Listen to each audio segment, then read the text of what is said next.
Welcome to episode 11 of the Build Insite podcast. I'm joined today with my co-host Dean. My name is Luke. We are also joined today, we have an incredible guest all the way from the snowy mountains. We have Sarah Lebner, the creator of Cooee Architecture.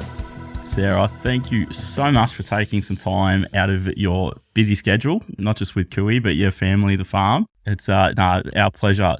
Let's get started. I think it'd be great if you could just tell our listeners a little bit about yourself and your backstory and what you're up to. Yeah, well, I guess my whole career has always just been about design and science. That's why I went into architecture. I had a few jobs while I was studying at other practices, but when I was a graduate out of university, I landed at my dream job, really, which was with a practice that was then called Jigsaw Housing. We had 3 directors, a builder, an architect, and a building scientist. And that really set the scene for the most incredible learning over the next decade, really. That business then became Lighthouse Architecture and Science, which many would know now. And also at partway through in that evolution of that business, I had the chance to become the principal architect there as well, underneath business owner Jenny Edwards, who's a building scientist and a bit of a well-known sort of pioneer in the building science stage. So that sort of culture of coming out as a graduate was just unbelievable. You know, really close relationship with the builders and trades, great experience on site, but then also having the building science in-house. We were modelling every house, thermal imaging, blower door testing, and then tracking data after things were built on every project. So it was just this incredible environment for testing things, seeing what tracked, testing modelled versus performance, all of these things. Incredible education. And then 2 years ago, my family, we decided to leave Canberra and move back to my hometown of Corryong on the Murray River at the foothills of the Snowy Mountains. And so that was a great opportunity to start Cooee Architecture, which is all about connecting regional people with low carbon homes and fulfilling lives in them. I say fulfilling because fulfilling is all kind of things like connecting to place and culture, healthy interiors or flexible interiors, etc. And Cooee is a really interesting word. It's originates from Aboriginal languages and was one of only sort of a handful of words that really migrated into mainstream English in the early Australian settler days, and has really continued into contemporary English today. And as we all know, it's sort of a call to action across a distance.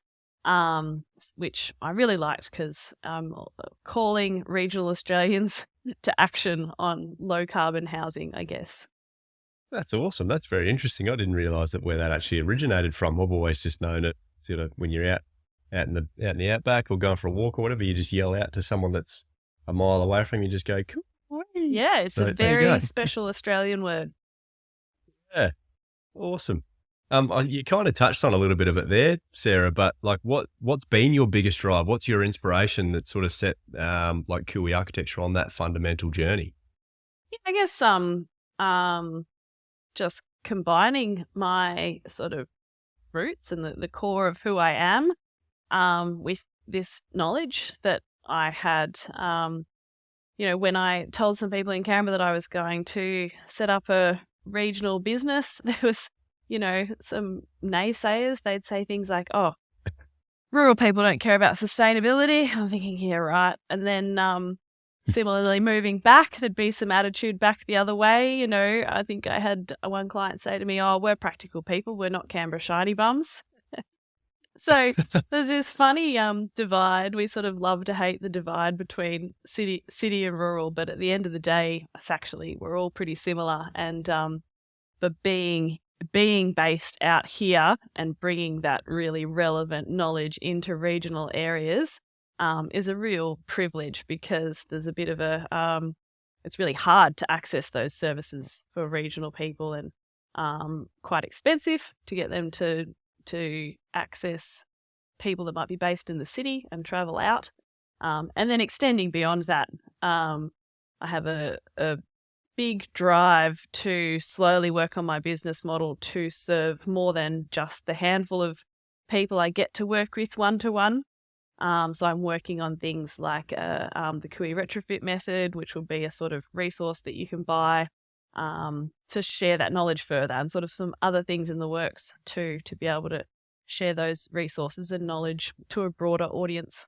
I think too, Sarah, we're we're obviously in an era where we've got so much data and information. We probably won't go into it. We've got the influences of maybe some other television shows that may or may not have aired again in the last week. And I think for people wanting to build, there can be maybe, a whole lot of information, certain greenwashing at times. And, I suppose from your side of things with architecture and your experience, what's some tips and, information that, you could provide to listeners that are maybe about to hit that process with the design and build?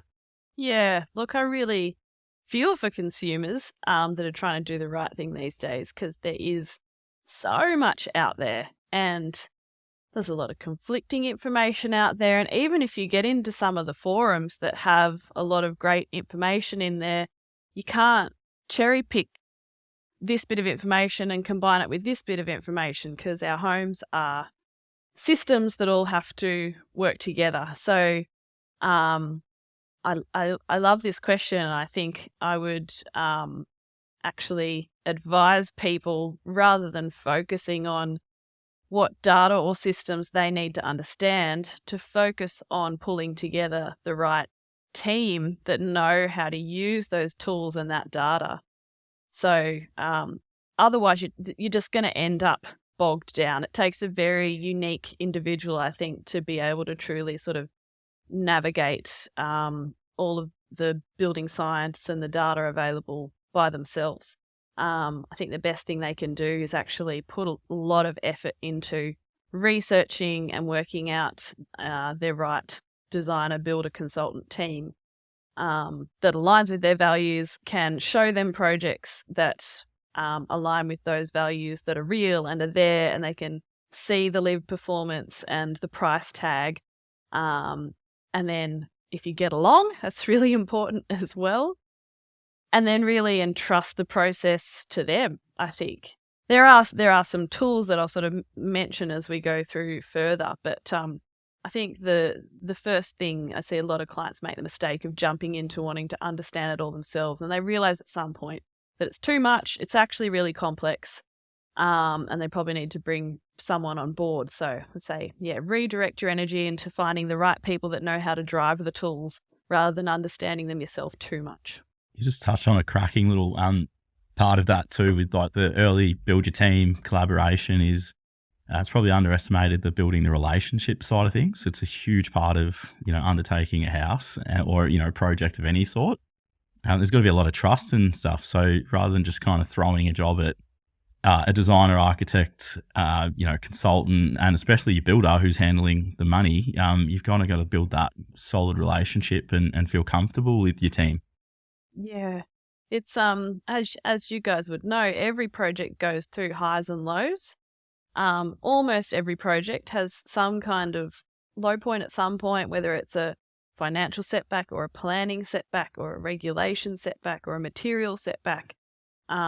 So you really need to pick people that you are going to work with quite intimately for probably at least 2 years, and you're entrusting a really big thing with them. So I think more and more I say to people, do listen to your gut. I think your gut when you're meeting your team you're going to put together is a really powerful thing to listen to. So that's your preferred method, I suppose, Sarah. You would generally like to have that collaboration process from the start. Particularly now that I'm out in a regional area, it made a lot more sense when I was working with a big established team at Lighthouse in Canberra, and we had a really established set of builders, and we were all really familiar with what we were doing and doing very similar things in a similar place. That model didn't suit it so much, because we sort of already had pretty confident answers on the pricing and the methodology, and we could just ring up one of the builders if a question popped up, and same, they were pretty, they were comfortable that we knew them well enough that they were happy to sort of not be involved until later on. But it's a completely different ball game now, moving out to a regional area. Excuse the interruption, listeners, while we just make a quick announcement. On Wednesday, the 11th of September, between 3:30 p.m. and 9 p.m. at the Royal Exhibition Building in Carlton, we'll be attending the biggest Bowens Expo to date. This will be leading the way for innovation. Come down, find out all the changes that are going on in the building industry, speak to suppliers and the professionals on site between 3:30 and 9 o'clock. See you there. There's not only regional differences to tap into, whether that's sort of planning and consultants, but also some areas we can get this material or other areas we can get this material. But the big one for me is that now I'm not really close to sites. I can't drop by as often. So getting the builder involved earlier, not only does it help us sort of make sure we're picking up any unusual things the builder might have noted and getting that feedback earlier, but a really big one for me is that they're familiar with the project early on. They're sort of invested in and contributing to the outcome. We get a really good sense for each other. They get a good sense for the bits that I do really care about and know about, compared to other bits where I might be really happy to just defer them to whatever them or that certain trade wants to do. So it's a great sort of context setter before we actually hit the ground and go into construction. And then I'm finding I don't have to be there as much. Some projects I'm only really on call. Others I do a fortnightly video call in and then try and get out to site every couple of months. And those models are working really well, really, considering how challenging it could be and certainly how challenging it would have been before we were all used to doing this virtual setup. Yep, definitely.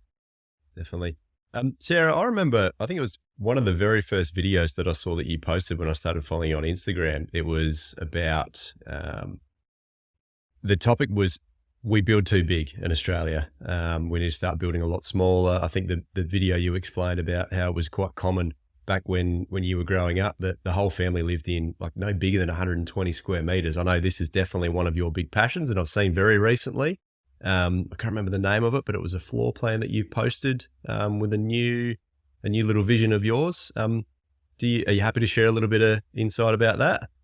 Yeah, well, size is the leverage we have on almost everything. But the big one at the moment being budget. We all know that prices are just eye-watering at the moment.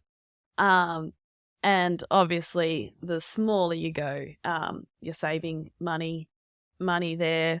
But there's a lot of really hidden benefits to smaller homes as well.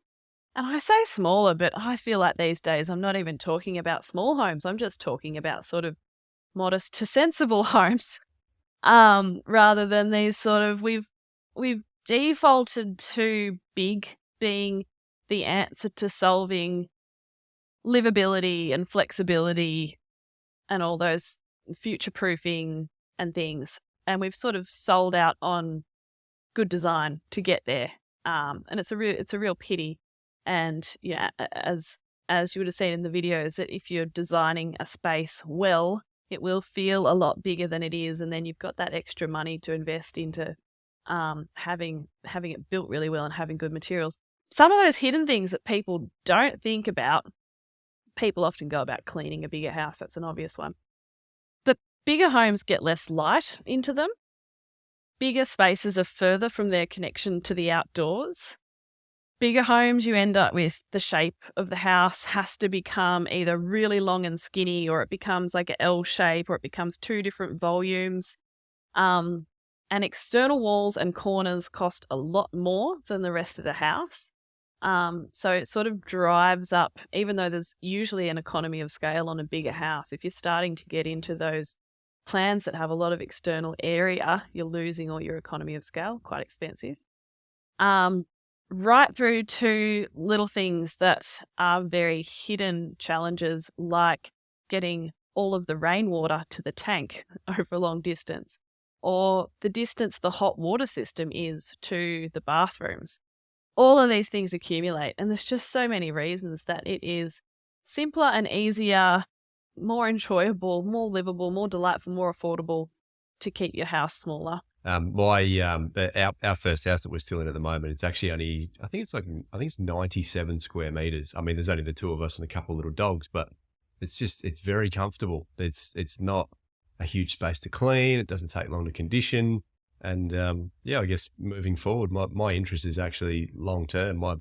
My goal is actually to live on a little bit of land and almost live in, maybe not a tiny home that's probably a little bit small, but just a general high performance, very well passively solar designed small home. It really is just the answer. And everyone's sort of complaining about how much everything's going up, and there's no one really wants to talk about building smaller, and they're wondering why they can't afford it. So you just need a good builder, Luke, to get that out of the ground, mate.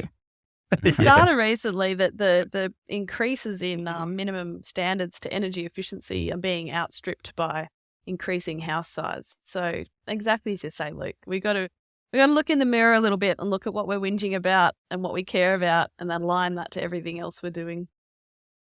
So talking about the smaller design homes too, Sarah, is that, obviously, say we're designing for a family, and you've got kids at a certain age, like both of us have got kids that are sort of more that sort of preschool through to in younger years at primary school. But that's not going to stay the same throughout. Like the kids' purposes for rooms are going to change just like ours do, whether we are working at home at the moment or that changes and you're not. How much conversation do you find is there when talking about smaller design around multi-purpose rooms and future planning for what the purposes of the rooms are? Yeah, and I try to get my client to, rather than come to me with a sort of real estate list of rooms, to tell me how their home needs to function, and then we design for that. And I can see you nodding there. Because often it's about flexible use. The really big one, a really common one, is almost every project I've worked in the last decade has come with a brief for a spare bedroom and a second living space. And you can nearly always combine those, especially when you do the maths for people on how much they're spending on having that spare bedroom sitting there empty and occupied a few times a year, especially if you design it well so that it can close off. It can be in a private location. It can be near a bathroom where someone can access it. But then it's all about just doubling up other functions where you can. It's obviously not going to be okay for everyone, but we're planning our own house at the moment. And I would say by no means would I call it a small home. I think it's 170 something, but for what it's packing in, it could effectively be called a 5-bedroom, 2-bathroom, 2 living. And I should say it's got an architecture studio in it as well. But I'm sort of trying to demonstrate all the typical tricks we use there. So everyone will say you need a separate laundry on a farmhouse. It's going to be essentially like a giant Euro-style laundry in the entry space behind a curtain. Doesn't have a big walk-in pantry, but it's got lots of good pantry storage along the hallway next to the kitchen. It's got that flexible guest/living space. My little architecture office is also set up so it has a sofa bed so guests can stay there. It does have an ensuite, but that ensuite is arranged in a way so that it's sort of before the main bedroom, so guests can use it if you're hosting family Christmas without going into your bathroom, things like that. Just all of the space saving and flexibility tips. So you definitely don't have to give up on certain things. And, I never push a client into accepting living in a way that they don't want to. But there's just so many more ways to perhaps respond to the way we want to live than the default of just having a big spacious room for everything.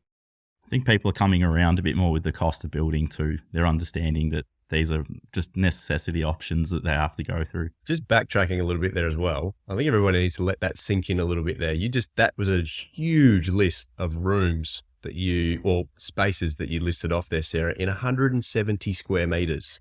Yeah, I'm going to check that while we're chatting now. I'm pretty sure that's what it is. No, I believe you, and I'm really curious to see that design. But I think that's Just everybody just let that sink in a little bit, because that's really impressive. How do we change people's mindset on that? Any Yeah, tricks? Any and I tips? have confirmed 176 square meters. So there we go. I was feeling nervous that well I'd done. said the wrong thing there. It'll be up on the website soon. We can show it. Awesome. How do we do it? I think we need to share good stuff. I mean, the culture at Lighthouse of opening homes for things like Solar Day was huge.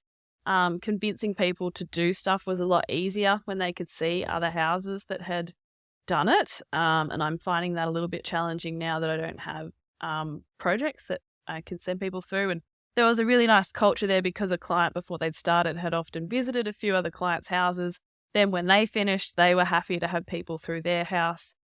So we got to get better at sharing solutions to this. And I think one of the big problems, it could be the solution, but it can also be a barrier, is sort of the Instagram culture. And it can be a real negative in driving up people's expectations falsely in their house. I love Amelia Lee has a saying, we're not comparing to the Joneses anymore, we're comparing to the Kardashians. And I think Instagram's very to blame for that. But if we can harness using that same tool to communicate space efficiency, I'm really big on sharing floor plans. I know a lot of designers won't do that because they feel like that's their IP, but I sort of feel like, hey, if you reckon you can do as good a job as me just off a JPEG floor plan, you go for it. There's a lot more to a house than just a floor plan. Yeah, sharing and educating, which I think is, you guys are on board with that. It's and there's a real tide change happening in that too, about everyone just being more open about inspiring and showing people a better way. Absolutely. I think we have that conversation quite a bit with a lot of people that just ask the questions to, a lot of people in this space. And even if it's, we won't pigeonhole any of the spaces, but there's a lot of learning out there, which is awesome. And speaking about learning, Sarah, just to change topics here. So obviously been familiar with yourself and Cooee for quite a while, but getting prepared, I thought I'll jump back on your website. And we are big on mental health here, and we have conversations about it quite openly. And I did actually notice the superstar of your website referred to her as your mental health coach. And I'm referring to Melody, your horse. What's some lessons, for yourself that you can sort of talk about with juggling a business and family and young children especially, and, I suppose being in the deep end? Yeah, what a nice question. And, I think you'd said in the notes, what have you learnt from Melody? I had to have a good think about that. I thought there is a really good lesson, actually. One of the things I like about horse riding, this day and age in particular, is it's a thing that you do where you can't get your phone out of your pocket and you don't have your headphones in with a podcast. What's that whole trend? There's some trend at the moment, unbelievably, about walking without listening to anything. But basically horse riding just forces that sort of calm and boredom and contemplation. So that's probably my mental health lesson from riding. In terms of the small business, young family juggle, which just so many are in the thick of it, and then you add a farm in, which I think is slightly crazy. A big one for us has just been working out the juggle and communicating really clearly. I'm really lucky to have always had just I always find it very easy to create boundaries around work and personal life. I know a lot of people struggle with that, but I don't really struggle with switching off from work, even though work is a room in my house. And because I create a time schedule for the rest of the family to organize, and that's just not my husband, that's my grandparents as well. We have this 4-way schedule that says who's working when and who's got kids when and who's doing pick up and drop off. I need to jump in here for a minute, guys, and take a moment to thank our sponsors, Backman Builders, Calorie Building and Build Imagery. Without the support of these businesses, the Build Insite podcast wouldn't be possible. So jump over and show the support for them so they can continue to support the Build Insite podcast. But then I also apply that schedule to myself. So if I work later in the day, my husband works earlier in the day, I work later, we sort of overlap a bit. So when it comes to 6 o'clock, I'm pretty strict on 6 o'clock. I'm done, turn it all off, walk out of the room. So I think it's about for me anyway, creating those boundaries for yourself. And I know that's a real discipline thing when you're suddenly self-employed, because potentially you could just keep going on and on forever or drop in and out as you like. But I find categorizing things like that really helps me switch off properly when I'm off and be in properly when I'm in. So scheduling, having those set routine office hours, you're setting boundaries for your clients and That's people a that really you're good working one. with as well. I did have a little bit of trouble with that as well because you do get close to your clients, as you know, and small business owner, I just use my mobile number. I don't have a special phone number, and I did have to wrap some clients over the knuckles earlier in the year and sort of put some clear messaging. And I had probably set that expectation to them as well. When I was just starting out and had a couple of projects, I did sort of talk to people outside of work time, but it all got a bit much and I did have to reset the boundary on that. And now my email footer sort of says strictly business hours only. I won't answer it. If they send me a text, I always reply, "That's great. Can you pop this in an email to me?" Things like that are really clear. And I think a healthy how you manage your to-do list is really important too. I hear a lot of small business owners say, I sit down, work in the morning, and I just don't know where to start. But at the end of every week, I work out what I'm going to aim to hit every day of the next week. And again, that just reduces the load massively because all I have to do is sit down that morning and then hit the things I've set out. I'm not sort of overwhelmed with the full context of everything I have to do because it's only broken into those little bits that day. Small bites of the elephant. Exactly. Sarah, I'm just going to circle back a little bit, back to the design topic. There's a pretty hot topic at the moment: passive solar versus passive house. Obviously, there's a few key elements for both of them that needs to be considered very early in the project. Maybe if we can get your opinion and a few tips from yourself just on how to set each project up for obviously ultimate success. Finish my coffee before answering that one. I'm really glad you asked this. A podcast is a good format to discuss it because you need a little bit of time to explain where you're coming from and the context.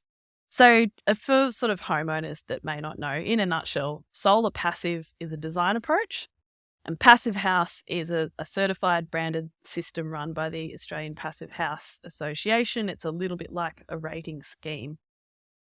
Theoretically, solar passive generally refers to designing for sun angles. So the idea is that you're designing for the sun angles so that the home passively heats itself in winter, shades itself in summer, is the core of idea. It's often attached to sort of follow-on things about thermal mass, etc.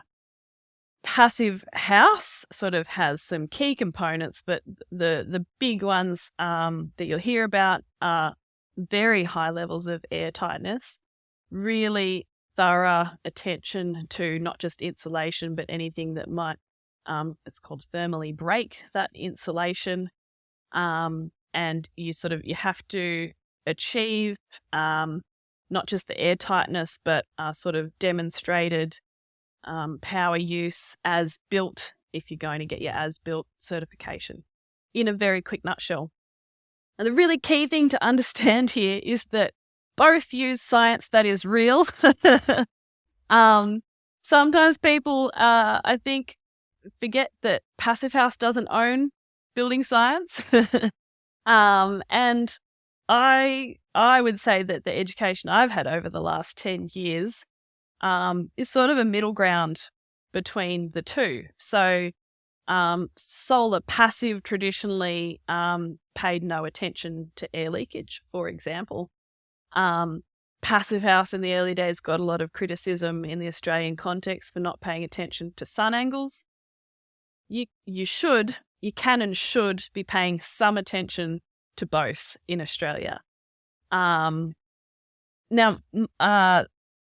to paint a picture of my sort of approach to passive house homes. I don't do passive house homes. I understand the theory very thoroughly, and my former building science boss earlier on was involved in one of the first passive house projects in Canberra, so do have some good context there.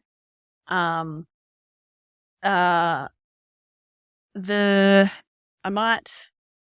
might jump into providing more context by sort of explaining the broad picture on air leakage as an example.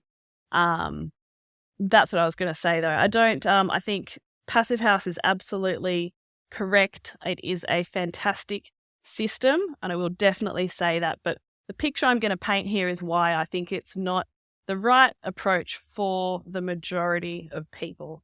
So if I can sort of say those things, great system, only the right way for a very small group of people. So we'll talk about air leakage. Air leakage is measured in air changes per hour at a test pressure, as you may know. Older homes in Australia can be anywhere from 10 up to 30 air changes per hour under these test conditions. Assumed sort of new project homes these days, you're hoping that they're sort of 8 to 12-ish. Cooee aims to get homes to around 3 to 6. That's the sweet spot I want to talk about in the context of this conversation. And then passive house certification is less than 0.6. So this is where it gets really confusing for homeowners, because we're talking about draft proofing, but there's this whole context on what level of draft proofing we're aiming for. So if we know that draft proofing is good, what kind of how do you measure what's worthwhile doing there? And this is where I think passive house gives people a lot of assurance, because it's a really clear goalpost to aim for. It's a really fail-safe goalpost to aim for. And that's really the strength of that system. But if you know how to, well, I don't want to paint this picture that it's hard to address air leakage outside of it. But there's a fantastic tool that I'm not sure if you've discussed yet. Have you discussed the Powerhouse tool yet on Build Insite? Are you guys familiar with it? No. Please tell us more. Powerhouse tool, also sort of a spin-off of a former colleague of Jenny Edwards from Lighthouse, is a energy engineer, have built this incredible communication tool that essentially takes NatHERS modeling, puts it in an interface that we and the clients can toggle things like insulation, windows, and see the live results of that. But then what they've also done is add in appliances, air leakage, and energy generation. Because one of the big downsides of just looking at NatHERS is that it doesn't take into account your appliance use. It's only per square meter, so it doesn't really doesn't show you your equivalent energy use if your house is twice as big or half as big. It does take into account air leakage, but you can't toggle it. It assumes a pretty basic level, somewhere between that sort of 8 to 10 level. So not only do we have this tool now that gives you this beautifully designed, clever interface where clients, builders, architects can go in and say, oh, I wonder what would happen if we did change the windows to this, and you can immediately see it. It's putting that power back in our hands. But we can also test those extra effects like air leakage. So I jumped into a project so I could give you guys some examples. So just quickly before you do, Sarah, who can access? What good was it called? question. Powerhouse. Sorry, anybody. So you can use them as your energy efficiency consultant on the project. It's very affordable because they have sort of all these systems set up. All they have to do is go in and do the background modeling for you, and then they plug it into the app. And then if you there's sort of a few design things you can change, like window to floor area ratio, and sort of increase, say, shading to the west, but you can't go in and move walls or change the sizes of things. So if you're doing sort of design iterations, you have to go back to them and ask them to plug that in. I believe the idea is that more and more energy assessors will sort of be licensed users of their system. But yeah, I think that's sort of their longer term vision. But anyone across Australia can access Powerhouse. Very worthwhile. It's just been a game changer for me. It's so exciting to That's awesome. demonstrate the things you're trying to tell people into this immediate graph that jumps up and down and shows you lines and things. So, for example, that new house of ours that I was telling you about, and note that it's got southwest views and we are near the Snowy Mountains. So it's a really challenging house. So at the compliance air leakage, that default 8 to 10 rate, it's rating at 7.5 stars. If we went leakier, and this is relevant for people who might be wondering what the risk is of a poor quality build, if that air leakage is worse than that, say 15, that drops that energy rating down to 6.8. So that just shows you how worthwhile it is to get some attention to draft proofing in. So in the 8 to 10... Just quickly, at this point in time as well, with the National Construction Code changes, everybody that's listening that doesn't know, the new minimum standard now is 7 stars. Yes. So what Sarah just said then, changing that to 6.8 is non-compliant. Exactly. Yeah. Thank you for making that point, Luke. Exactly. And we're not, because we're not testing air leakage or sort of reporting it, the actual level that your home operates at can be either a lot worse than what your certificate says or a lot better, depending on how you address this. Let's cue the disclaimer. I need to let you know that myself and the Build Insite team are in no way, shape or form qualified to give you personal or specific business advice. We strongly encourage you seek out the use of professionals for products or when you are making personal or business decisions. Everything discussed during the Build Insite podcast is our own and the guest opinion and personal experience and is of a general nature only. Hope you enjoyed the episode. Catch you on the next one.